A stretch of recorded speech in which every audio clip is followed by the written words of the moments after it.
Hi guys, good morning, good afternoon, good evening to all my friends near and far. This is Marilyn, your friendly Filipino Carpentera here in America. Guys, guess what? Nabigyan ako ng maraming subscribers. So thank you whoever you are. I know that you know who you are. If you're watching this video, thank you so much from the bottom of my heart. Hopefully in a few days or in a few weeks, I'll be able to reach the 2,000 subscribers. Wee! Anyway, time check today is alas 7 na ng umaga, alas 7:15 ng umaga, and itong carpentera nyo ay wala pa ring tulog as useless. Kasi guys, nocturnal ako, as what I've mentioned in my previous videos. Nocturnal ako, meaning hindi ako nakakatulog sa gabi. So, I spend my entire night of, just watching TV, tingin-tingin lang sa TV, at saka pag may renovation ako na bago, yun, I spend my night doing stuff like that, yung nag-carpentera. Kaya lang itong sa latest renovations ko, tapos na akong mag-tiles, tapos na akong gumawa ng mga banyo at saka ng mga kwarto, tapos na akong gumawa ng kusina. So, wala na akong magagawa. Kaya sinabi ko sa asawa ko na yung may kunti kaming lupa na ilang kilo lang na gusto kong pumunta doon, tapos gusto kong putulin yung mga kahoy ba. Kaya lang ayaw niya kasi takot siya na madisgrasya ko, baka mahulugan ako ng kahoy. Oh well, what can you do? So, what's up guys? Kati ng ilong ko, sana pera. How is everybody doing? Kumusta kayong lahat dyan? I hope that everybody's doing okay. And I pray that hindi na masyadong mainit dyan sa Philippines.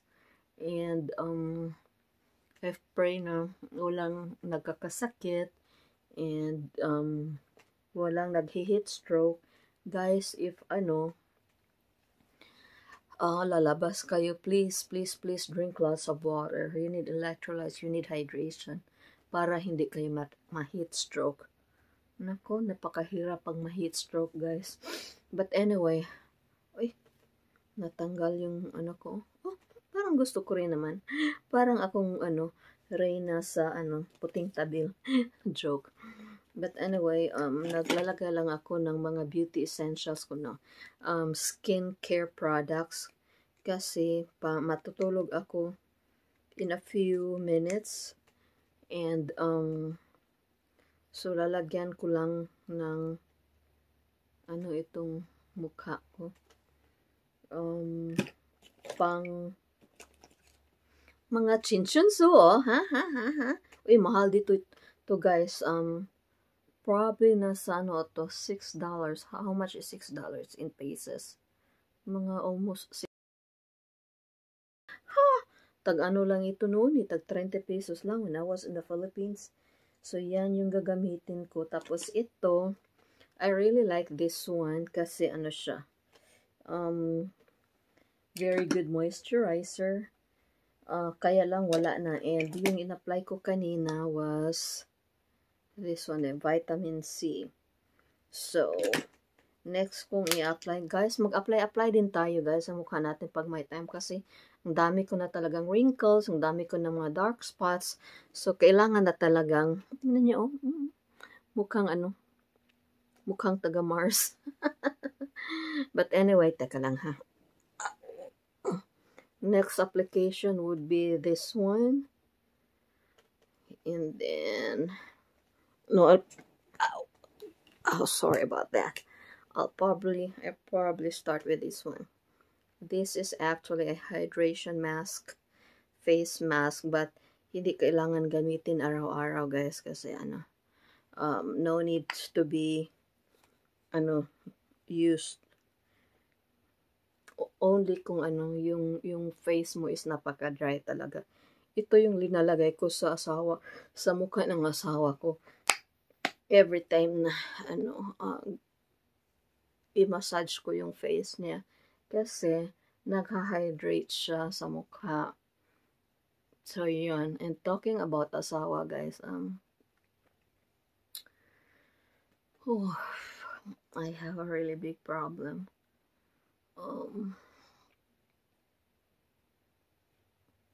Alam niyo naman yung asawa ko is one of the most important person in my life other than God and then my immediate family next.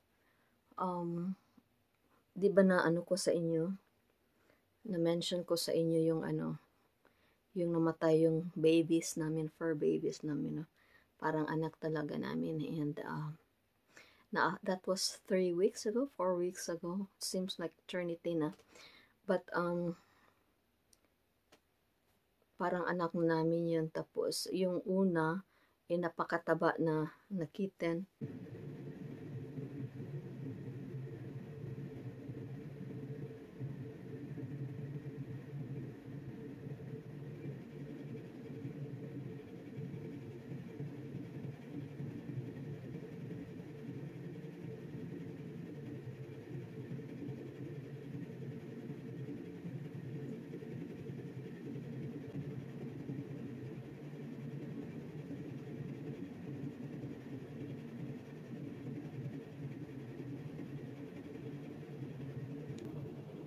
Okay pa siya. Tapos, biglaan ba?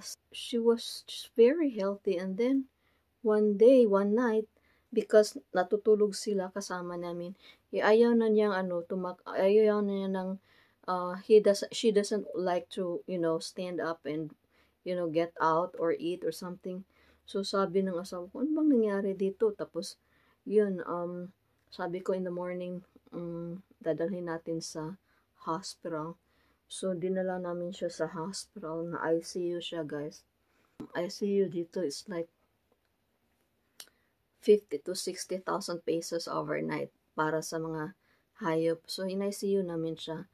Tapos, we were really worried. Like, kasi yung body temperature niya ay yung bumaba na. So, that only means one thing, sabi ng doktor, that her vital organs are shutting down. Hindi namin alam kung bakit, why so sudden. And then, so, we left her at the emergency room. Tapos, sabi ng nurse na kung magka-cardiac arrest siya, do you want us to resuscitate? Gusto nyo bang na gagawin? Sabi ko, gawin yung lahat. Mabuhay lang yung pusa namin. So anyway, we went to visit our father who was sick at that time. Dying din siya. Tapos, nung pagdating namin dito, pagpasok pa lang namin sa bahay, tumawag na yung doctor, yung hospital. Tapos, lumabas siya kasi, he picked up the phone. So, yun, lumabas siya, and paglabas niya, sinabi niya ako, he called me, Meryl, come here, parang stern siya ba? I said, why, what's wrong? And then, he cried, umiyak siya, sabi, we lost our baby. Doon iyak kami ng iyak, like, and then, syempre, bumisita din kami sa friend namin na malapit na ding mamatay. So, sinabi ko sa anak ng daughter-in-law ng friend namin na, sorry talaga, we are here to comfort you guys, pero, ito, nag-iiyak-iyak kami. But to make the story short, we were really devastated. Every time na mamatyan po kami ng pusa, parang part of us also dies. Ganun namin ka-love yung mga pusa namin. Hindi nga kami nakakabakasyon ng 6 years because walang magbabantay sa pusa namin. Tapos noon, before, ilalagay lang namin sila sa yung pusa pag si Corey, vacation si Corey when he was still single. He still had isang pusa lang yung niya, si Rusty. Ilalagay niya lang sa boarding. Ibo-board lang niya, meaning ilagay niya sa spa. Yung pusa may spa, tapos silang magtitingin, parang hotel ba? Sila titingin sa alaga mo, tapos while you are away. But then dumami na sila, tapos ang mahal kasi ng ang mahal ng hotel for the animal. So, yun, at first, yung friend namin yung nagbabantay, but then, lately, the past few years, nagkasakit ang mga ibang pusa namin, nagsisneeze sila. So, yun, um, hindi na kami maka-ask for somebody to watch our cat because we don't want them to get sick also. So, yun, hindi na kami maka-alis for vacation. But anyway, going back to our cat that died, so yun, iyak na iyak kami. And then guys, after a few days, yung isa na naman, mga 4 days after,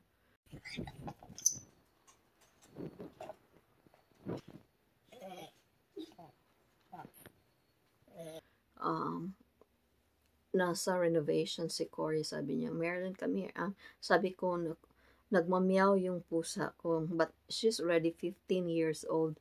Tapos, ang ano ba, di ba, pag, tumatanda na yung mga cats natin, they lose weight, because, naglo-lose sila ng, what do you call this one? Muscle, whatever. So, yun, and then one afternoon, nagmamiyaw sa, but it was like a really abnormal meow. So, tinawag ko si Cory. Sabi ko, uwi ka dito because Berda, pangalan ng puso namin, Berda is not sounding good. So, yun, dinala na namin again sa emergency room at na ICU na naman. So, that was another 50 to 60,000. So, yun, overnight si Berda, and then, yun na, the next day, dahil dehydrated yung pusa namin, hindi nila matusukan ng dextrose. So, the next day, dinischarge siya. Tapos, pag discharge niya, dinala namin doon. Sabi sa emergency, dalhin nyo sa regular vet nyo, baka matusukan pa siya ng dextrose. Nung dinala namin sa vet, they did an x-ray and everything, walang nakita. So, they said na, probably she's just having pancreatitis, blah, blah, blah. She's in pain. So, binigyan na ng pain medicine. But, worried na ako, guys. Hindi na kumakain yung pusa ko. 2 araw na. So, and I can really tell that she's not feeling good. So, yun, the next day, lumubo na yung tiyan niya. So, I had to call the doctor again. The vet, sabi ko, lumaki yung tiyan ng pusa ko. Sabi ng babae, you bring her here, quick. Dalhin mo balik agad dito sa clinic. So, nung dinala ni Cory yung pusa, sabi ng doctor that we did not see this on the x-ray yesterday, pero may cancer siya.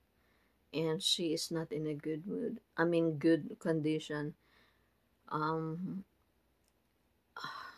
Wala nang, parang terminal na siya. It's only a matter of time na mawawala na siya. And she's really suffering. So, anong gusto mong gawin?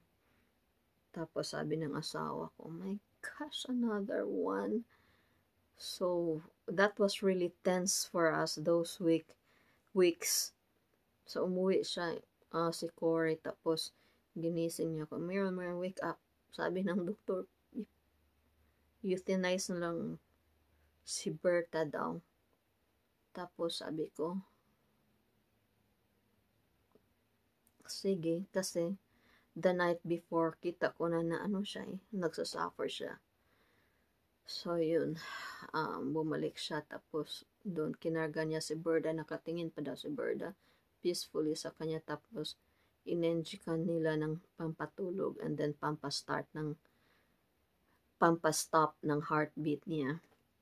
So yun, nan-witness yun ng asawa ko. Ako hindi ako maka-witness ng mga ganyan. I would be traumatized. So siya lang yung pumunta. Tapos sabi ko na normally pag euthanize kami ng pusa, which is first time lang si Berta. Pero, pag i-cremate namin yung mga babies namin, di ko kayang matingnan, kaya nagpapasama ako. Pinapasamahan ko siya ng mga friends ko. But when my two cats died, our two cats died, sabi niya, no, kaya ko na, kaya ko. But anyway, so yun, na-cremate, bago pa lang na-cremate, si Midi, yung isang pusa namin unang namatay. And then here comes Berda for, witness niya yung pinatay yung pusa namin.